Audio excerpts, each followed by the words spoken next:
दोस्तों, आप सबका भारत की भाषा विद संदीप भटनागर में बहुत बहुत स्वागत है। आज हम बात करेंगे दो साणों की जो आपस में भिड़ गए और अभी तक दोनों में लड़ाई हो रही है। अब इन दोनों में से कौन जीतता है वो पता हमको शायद एक महीने के अंदर पता चल जाए। उसके पहले थोड़ी सी बात करेंगे हम एयर इंडिया शो की। यह हर दूसरे साल होता है बेंगलोर में, यलहंका में, और ये इस बार इसकी 15वीं जो इसकी निशिस्त है वो है इसमें।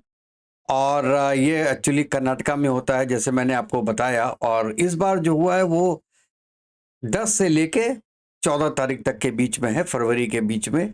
और जो हमारे डिफेंस मिनिस्टर हैं राजनाथ सिंह साहब, उन्होंने उसका उद्घाटन किया था कल।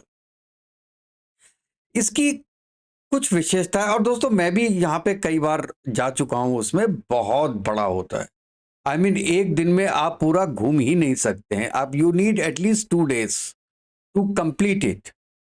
और इतने बड़े फाइटर जेट्स, हवाई जहाज, ड्रोन्स, ये दिन भर वहां से फ्लाइट लेते रहते हैं कि वहां पे आवाज भी इतनी ज्यादा हो रही होती है। तो बाहर की 150 कंपनियां आई हैं, फॉरेन कंपनीज। अब देखिए 150 कंपनी आई हैं, तो कितने फॉरेनर्स आए होंगे वहां पे जो कंपनी के अगेंस्ट में आए हैं और देखने के लिए आए हैं और अपना बिजनेस करने के लिए पॉइंट ऑफ व्यू से आए हैं। और इसमें बाहर की 30 कंपनियां हैं जो कि इसमें पार्टिसिपेट कर रही हैं। और अगर आप डोमेस्टिक की बात करें तो कम से कम 150 एग्जीबिटर्स हैं जो कि इंडिया के। और उसमें नेचुरल है कि डिफेंस, पब्लिक सेक्टर्स जितने भी होते हैं वो सब उसके अंदर पार्टिसिपेट करते हैं जो डिफेंस सेक्टर के होते हैं। तो और इसमें एक जो दो साड़ों की मैंने बात बोली थी, अब ये साड़ आ गए हैं। और ये है Su-57, जो रशिया का फाइटर जेट है, 5th जनरेशन, सेमी स्टेल्थ। और अमेरिकन F-35 लाइटनिंग 2। और ये दोनों कंपीट कर रहे हैं आपस में कि इंडिया किसको लेगा। इंडिया यूएस की तरफ जाएगा जो कि F-35 बनाता है, या रशियन Su-57 लेगा। और ये कंपैरिजन है ईस्टर्न और western 5th generation fighter technology का। जहां तक टेक्नोलॉजी की रॉबस्टनेस की बात है, वो दोनों ही बहुत अच्छे हैं, क्योंकि रशियन और अमेरिकन ये दोनों नंबर 1 और नंबर 2 माने जाते हैं डिफेंस इक्विपमेंट। और इसके साथ वहां पे एक हमारा भी जो है advance medium compact vehicle AMCA, ये भी डिस्प्ले में वहां पर है दोस्तों। इससे करेगा क्या, इससे होगा क्या? इस साल 2025 मार्च तक हम एक्सपेक्ट कर रहे हैं कि हमारी जो मैन्युफैक्चरिंग है, डिफेंस मैन्युफैक्चरिंग, वो 14.5 बिलियन को क्रॉस करेगी। और जो हमारा एक्सपोर्ट होगा वो करीब 210 बिलियन डॉलर का होगा। बहुत बड़ा नंबर है दोस्तों, ये बहुत बड़ा नंबर। हम अब इसमें और भी क्या क्या है मैं आपको बताऊं, जैसे कि डिफरेंट टाइप के एरियल प्लेटफॉर्म्स हैं, ड्रोन्स हैं, पैराग्लाइडर्स हैं, बैलून्स हैं, और भी जितने भी इक्विपमेंट्स जो कि डिफेंस में काम आते हैं वो उसके अंदर अवेलेबल होते हैं दोस्तों। आज का मेरा मकसद इस प्रोग्राम का, एरो शो का तो था ही, साथ में एक कंपैरिजन करना था Su-57 का और F-35 का। कि हमारी नजर से, मैंने भी डिफेंस में 40 साल जॉब किया है, इंडिया को कौन सा लेना चाहिए?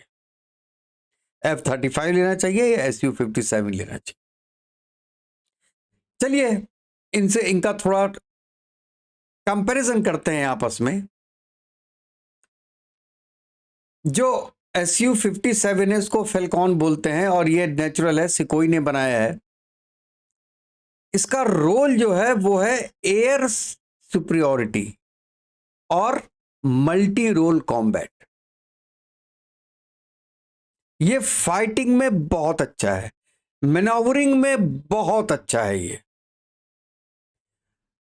इसके 2 इंजन हैं और मैंने बताया मैन्युवर्टी में इट इज वेक्टरिंग मैन्युवर्टी, और ये 2010 में इसकी पहली फ्लाइट हुई थी और उसके बाद कम से कम 5 या 6 साल लगे थे।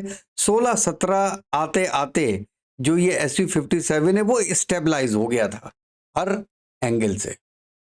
और इसके अगेंस्ट में अगर हम F-35 की बात करें तो ये लॉकहीड मार्टिन ने बनाया है।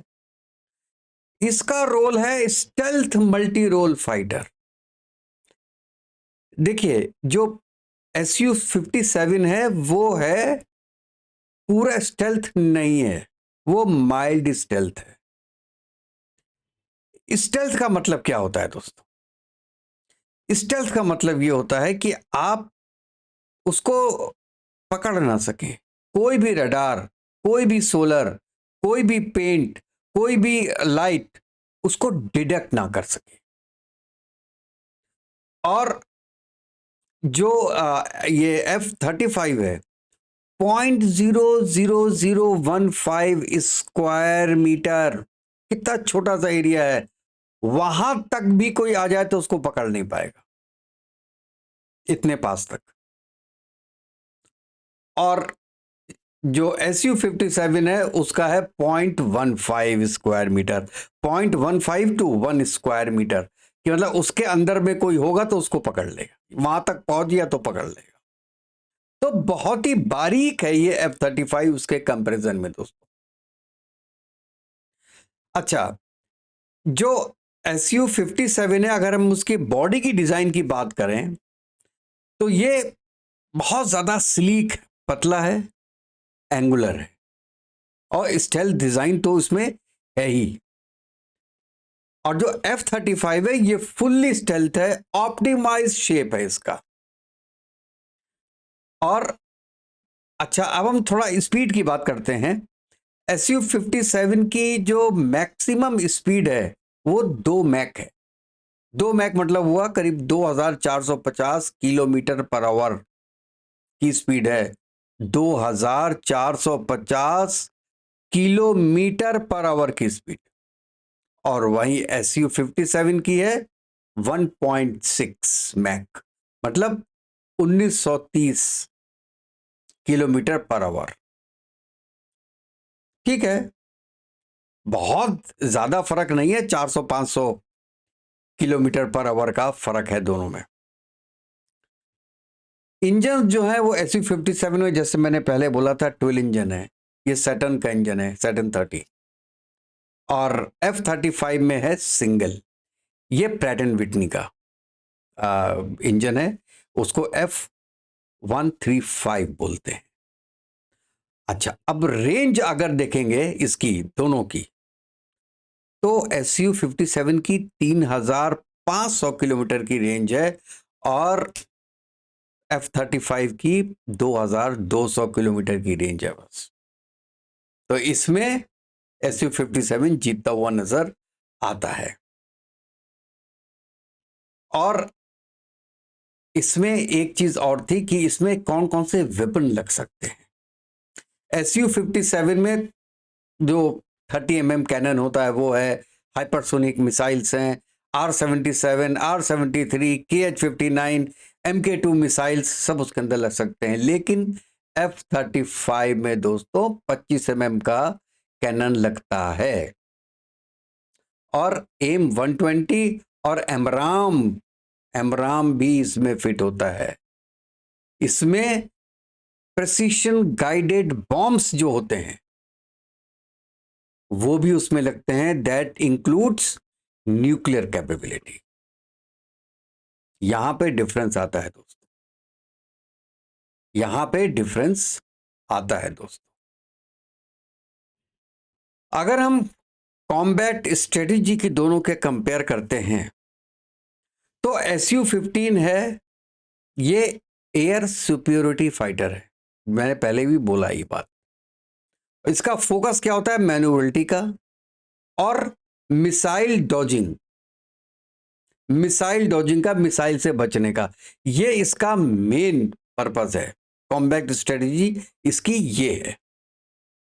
F-35 स्टेल्थ है, शूट फर्स्ट है, क्योंकि उसकी स्पीड ज्यादा है तो शूट फर्स्ट है। और ये क्या यूज करता है? ये आपका डाटा फ्यूजन यूज करता है और नेटवर्क कॉम्बैट यूज करता है दोस्तों। ये ग्राफिक्स के साथ यूज होता है। तो इस मामले में F-35 ज्यादा एडवांस है आपका SU-57 से। अगर अब प्राइस की बात करें ना, तो SU-57 करीब 30-35 मिलियन डॉलर्स का मिलता है, करीब 30 से 35 मिलियन। और F-35 ये मिलता है 9 से 100 मिलियन का। मतलब क्या हुआ कि एक F-35 में 3 SU-57 आ जाएंगे, एक में 3। इवन जो ऑपरेशनल कॉस्ट होती है, मेंटेनेंस कॉस्ट होती है, वो भी SU-57 की कम है और F-35 की ज्यादा है। और दूसरा, एक तो मेंटेनेंस कॉस्ट हो गई, लेकिन जो मेंटेनेंस है वो भी F-35 की बहुत एक्सपेंसिव है। तो ये एक सफेद हाथी है F-35। और SU-57 जो है वो आपको लगभग सिमिलर कैपेसिटीज दे रहा है और प्लस 1/3 रेट में है। और और रशिया के साथ एक बहुत बड़ी बात है कि उसके साथ साथ वो MRO फैसिलिटीज भी इंडिया में खोलेगा, आपको टेक्नोलॉजी ट्रांसफर भी करेगा। उसके आगे जो SU-57 है वो इंडिया में बनेंगे और फिर इंडिया उनको एक्सपोर्ट कर सकता है। ये इंडिया का आत्मनिर्भर भारत का जो सपना है फाइटर जेट्स का, वो पूरा होगा। और इसके साथ साथ तेजस तो है ही। अभी मोदी जी जा रहे हैं 2 दिन के बाद USA में, तो हो सकता है उसे जी से फाइनल हो जाए। जो 404 इंजन हैं तेजस के लिए, तेजस मार्क 1 मार्क 2 के लिए 2 इंजन हैं, देखिए हो सकता है वो फाइनल हो जाए, क्योंकि ये उनकी प्रायोरिटी लिस्ट में ये चीजें हैं। और अगर वो नहीं देते हैं, इंजन्स में कुछ डिले होता है, तो रशियन और फ्रेंच तैयार बैठे हैं। इंडिया के पास अभी तक इंजन बनाने की कैपेबिलिटीज नहीं है फाइटर जेट्स की दोस्तों। उस पर काम हो भी रहा था लेकिन सक्सेसफुल नहीं हो पाया। तो इस मामले में भी देखिएगा। अब मैं लास्ट में दोनों का एक बताना चाहता हूं कि कंक्लूजन क्या है। F-35 is best for stealth and network warfare. दोनों ही बहुत बहुत बहुत जरूरी हैं। स्टेल्थ कैपेबिलिटी होनी चाहिए और नेटवर्क वॉरफेयर होनी चाहिए, दोनों में फैंटास्टिक है। मतलब F-35 इज एग्रेसिव, बहुत एग्रेसिव है, जाके मार के शूट करता है। और SU-57 डिफेंसिव है, ये डॉग फाइट्स में जाता है, हाई स्पीड के कॉम्बैट करता है। यहां पे दोनों का रोल अलग अलग हो गया, इसका मतलब दोनों ही इंपॉर्टेंट हैं। देखिए, अगर आपको if you are going for a kill, go for F-35। और अगर आपको अपने को बचाना है, दूसरे को मारना भी है, लेकिन ज्यादा आपका काम है खुद को बचाना, तो SU-57 is a better option. तो दोस्तों आप बताइए अपने कमेंट्स में कि आप इंडिया के लिए किसको प्रिफर करेंगे। जैसी इंडियंस की नेचर है, वो जब तक कोई हम पे अटैक नहीं करता, हम उन पे अटैक नहीं करते। और रशिया जो कि हमारा बहुत अच्छा दोस्त है और रिलायबल पार्टनर है। कल को जैसे अमेरिका ने पाकिस्तान को F-16 के स्पेयर पार्ट्स देने के लिए नाको चने चप्पा दिए, कल को F-35 का वो हमको नहीं देगा पार्ट्स तो क्या करेंगे? वो कहेगा F-35 के हम आपको स्पेयर पार्ट तब देंगे जबकि आप रशिया से ऑयल लेना बंद कर दो, चार बाहर बंद कर दो। आई मीन कुछ भी कर सकते हैं। आप क्या कर लोगे उस वक्त? रशिया के साथ ऐसा इश्यू इंडिया का नहीं है क्योंकि वो ऑल वेदर फ्रेंड है and they have proved time and again. तो अगर आपको 1/3 रेट में थोड़ी सी कम टेक्नोलॉजी मिल रही है जबकि दोनों 5th जनरेशन के स्टेल्थ फाइटर्स हैं, थोड़ी सी कम कैपेबिलिटी मिल रही है, तो I think we should go for Su-57. Let's see what our government decides. They are in a better position to decide on that. और जो वो डिसाइड करेंगे दोस्तों वो सर आंखों पे है हमारे। और चलिए आप अपने कमेंट में दोस्तों ज़रूर बताइएगा कि आप किसको प्रेफर करेंगे, जो मैंने टेक्निकल डिटेल्स बताई हैं दोनों फाइटर जेट्स की। और अपने नेक्स्ट वीडियो में मिलते हैं, तब तक के लिए जय हिंद, जय भारत, वंदे मातरम।